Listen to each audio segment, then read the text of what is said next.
And this is also you. ಇದು ನೀನು ಮತ್ತೆ ಇದನ್ನು ನೀನೆ. ಇದು ನಿನ್ನ ಲೋಯರ್ ಸೆಲ್ಫು, ಇದು ನಿಮ್ಮ ಹೈಯರ್ ಸೆಲ್ಫು. ಇವಾಗ ಈ ಪ್ರಾಬ್ಲಮ್ನೆಲ್ಲ ಹೆಂಗ್ ನೋಡ್ತಿದ್ರಿ, ಇದು ಏನಿದೆಯಲ್ಲ ಇದನ್ನ ನೀವು ಆಕ್ಚುಲಿ ಯಾಕೆ ಬರ್ದಿದ್ದೀರಾ ಮೇಡಮ್ ಇವಾಗ ಅಂದ್ರೆ, ಇವಾಗ ಯಾಕೆ ಬರ್ದಿದ್ದೀರಾ ಹೇಳಿ ಹೇಳಿ ಮೇಡಮ್, ಯಾಕೆ ಬರ್ದಿದ್ದೀರಾ, ಯಾಕೆ ಅದ್ರ ಮೇಲೆ ವರ್ಕ್ ಮಾಡಿದ್ದೀರಾ?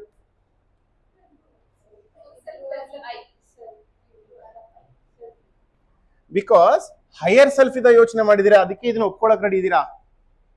ನಾನ್ ತಪ್ಪಿದೀನಿ ಅಂತ ಒಪ್ಕೊಳ್ಳೋದು ಲೋಯರ್ ಸೆಲ್ಫ್ ಇದ್ದ ಬರಲ್ಲಮ್ಮ. ನನ್ನೊಳಗೆ ಫಸ್ಟ್ ತಪ್ಪಿದೆ ಅನ್ನೋದು ಲೋಯರ್ ಸೆಲ್ಫ್ ಇದ್ದ ಬರಲ್ಲ. ನೀವು ಹೈಯರ್ ಸೆಲ್ಫ್ ಇದ್ದ ಯೋಚನೆ ಮಾಡಿದ್ರ, ಇಲ್ಲಿದ್ದ ಯೋಚನೆ ಮಾಡಿದ್ರೆ ಅದಕ್ಕೆ ಅರ್ಥ ಆಯ್ತು ಇದು ನನ್ನೊಳಗೆ ಫಸ್ಟ್ ತಪ್ಪಿದೆ ಅಂತ. ಅರ್ಥ ಆಯ್ತು? ಹಂಗಂದ್ರೆ ಏನು, ಇವಾಗ ಏನು ನಿಮ್ಮೊಳಗೂ ಕೂಡ ನಮ್ಮೆಲ್ಲರ ಒಳಗಡೆ ಎರಡು ಫೇಸ್ ಇದೆ. ಯಾವ್ದಪ್ಪ ಅಂದ್ರೆ ಒಂದು ಹೈಯರ್ ಸೆಲ್ಫ್ ಇದೆ, ಒಂದು ಲೋಯರ್ ಸೆಲ್ಫ್ ಇದೆ. ಆದ್ರೆ ಮೆಜಾರಿಟಿ ಆಫ್ ಕೇಸ್ ಅಲ್ಲಿ ನಾವು ಯಾವ್ದನ್ನ ಯೂಸ್ ಮಾಡ್ತೀರಿ? Lower self. ಹೌದಾ? ಲೋಯರ್ ಸೆಲ್ಫ್ ಏನ್ ಮಾಡುತ್ತೆ? ಯಾವಾಗ್ಲೂ ಪ್ರಾಬ್ಲಮ್ ಹೇಳುತ್ತೆ, ರೀಸನ್ಸ್ ಹೇಳುತ್ತೆ, ಬ್ಲೇಮಿಂಗ್ ಹೇಳುತ್ತೆ, ಪ್ರಾಬ್ಲಮ್ಸ್ ಹೇಳುತ್ತೆ, ಕಂಪೇರ್ ಮಾಡುತ್ತೆ, ರೀಸನ್ಸ್ ಹೇಳುತ್ತೆ, ಬ್ಲೇಮಿಂಗ್ ಹೇಳುತ್ತೆ ಲೋಯರ್ ಸೆಲ್ಫ್. ಹೈಯರ್ ಸೆಲ್ಫ್ ಏನ್ ಮಾಡುತ್ತೆ? ಸೊಲ್ಯೂಷನ್ಸ್ ಹೋಗುತ್ತೆ, ಪೊಟೆನ್ಶಿಯಲ್ ಮೇಲೆ ವರ್ಕ್ ಮಾಡುತ್ತೆ. ಹೈಯರ್ ಸೆಲ್ಫ್ ಅಂದ್ರೆ ನಿಮ್ ಪೊಟೆನ್ಶಿಯಲ್ ಮೇಲೆ ವರ್ಕ್ ಮಾಡೋದು.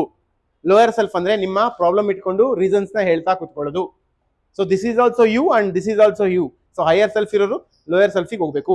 ಇವೆರಡನ್ನ ಹೋಗ್ಬೇಕಂದ್ರೆ ಯಾರು ಡ್ರೈವ್ ಮಾಡ್ತಾ ಇದ್ದಾರೆ ನೋಡ್ಕೋಬೇಕು. ಎರಡನೇದೇನಪ್ಪ ಅಂದ್ರೆ ಹೂ ಇಸ್ ಡ್ರೈವ್. ಇವಾಗ ಏನು ಇವೆರಡರ ಮೇಡಮ್, ಇವೆರಡರ ನಡುವೆ ಏನ್ ಗೊತ್ತಾ ಬ್ಯೂಟಿಫುಲ್ ಸತ್ಯ ಇರೋದು ಏನ್ ಗೊತ್ತಾ? So this is very important. Problem ಇದೆ ಮೇಡಮ್, ರೈಟ್? ಇಲ್ಲಿ ನೀವಿದ್ದೀರಾ. ಸೊ ಪ್ರಾಬ್ಲಮ್ ಏನ್ ತಗೊಳ್ಳೋಣ ಇಲ್ಲಿ ಅಂತ ಹೇಳಿದ್ರೆ, ಮೇ ಬಿ ಈಗೋ ಅಥವಾ ಲೇಜಿ. ಓಕೆ, ಸೊ ಲೇಜಿ ಇದನ್ನ ತಗೊಳ್ಳೋಣ ಪ್ರಾಬ್ಲಮ್. ಇವಾಗ ನೋಡಿ ಎಂತ ಸತ್ಯ ಇದೆ ಅಂದ್ರೆ, ದಿಸ್ ಈಸ್ ಪ್ರಾಬ್ಲಮ್. ಯಾವ ಪ್ರಾಬ್ಲಮ್? ಅದು ಈಗೋ ಇರೋದು ಪ್ರಾಬ್ಲಮ್ ಇದೆ, ರೈಟ್? ಆಮೇಲೆ ಇದು ನೀನು, ಯು ಇದ್ದೀರಾ, ನೀವಿದ್ದೀರಾ. ಇವೆರಡರ ಮತ್ತೆ ಇನ್ನೊಬ್ರು ಇದ್ದಾರೆ, ಯಾರವರು?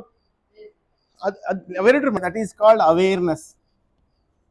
ಜೊತೆಗೆ ನೀನಿದೆಯಾ, ಬಟ್ ಆದ್ರೆ ಇವೆರಡರು ಹೊರಗೆ ನಿಂತ್ಕೊಂಡು ನೋಡು, ವಾಟ್ ಈಸ್ ದಟ್ ಅವೇರ್ನೆಸ್. ನನಗೆ ಈ ಪ್ರಾಬ್ಲಮ್ ಇದೆ ಅಂತ ಗೊತ್ತಾಯ್ತಲ್ಲ, that is awareness. Awareness key. Awareness ಇದ್ದ ಯೋಚನೆ ಮಾಡಿದ್ರೆ ಏನಾಗುತ್ತೆ? ಓ ಇದು ಈ ಮಿಸ್ಟೇಕ್ಸ್, ಇದು ಈ ತರ ಅಂತ ಹೇಳಿ ಅವೇರ್ನೆಸ್ ಹೇಳುತ್ತೆ. ಓ ಇದು ಈ ತರ, ನನ್ನ ಟೋನ್ ಮೋಸ್ಟ್ಲಿ ಅವ್ರಿಗೆ ಹರ್ಟ್ ಆಗಿರ್ಬೋದು, ಇದು ಅವೇರ್ನೆಸ್ ಸರ್. ನನ್ನ ಟೋನ್ ಅವ್ರಿಗೆ ಹರ್ಟ್ ಆಗಿರೋದು ನನ್ನ ವಿಷಯ ಅಲ್ಲ, ನನ್ನ ವಿಷಯ ರೈಟ್ ಇದೆ, ಬಟ್ ಆದ್ರೆ ನನ್ನ ಟೋನ್ ಹರ್ಟ್ ಆಗಿರೋದು ನನಗೆ ಗೊತ್ತಾಗಿದ್ದೇನು? ಅವೇರ್ನೆಸ್. ಅರ್ಥ? ಇಗ್ನೋರೆನ್ಸ್. ಅಯ್ಯೋ ನನಗೆ ಗೊತ್ತಿದ್ದು ನೀವು ಮಾಡಿಲ್ಲಲ್ಲ, ಇದು ನನ್ನ ಇಗ್ನೋರೆನ್ಸ್, ಇದು ನನ್ನ ಅವೇರ್ನೆಸ್. ಯಾವಾಗ ಅವೇರ್ನೆಸ್ ಬಂತೋ ಇವಾಗ ಏನಾಗುತ್ತೆ? ಅವೇರ್ನೆಸ್ ಲೀಡ್ಸು. ಫೈನ್, ಅವೇರ್ನೆಸ್ ಬರ್ಕೊಂಬಿಡಿ ಮೇಡಮ್ ಹಾಗೆ. New choices. Okay, new choices leads new actions. New actions leads new result.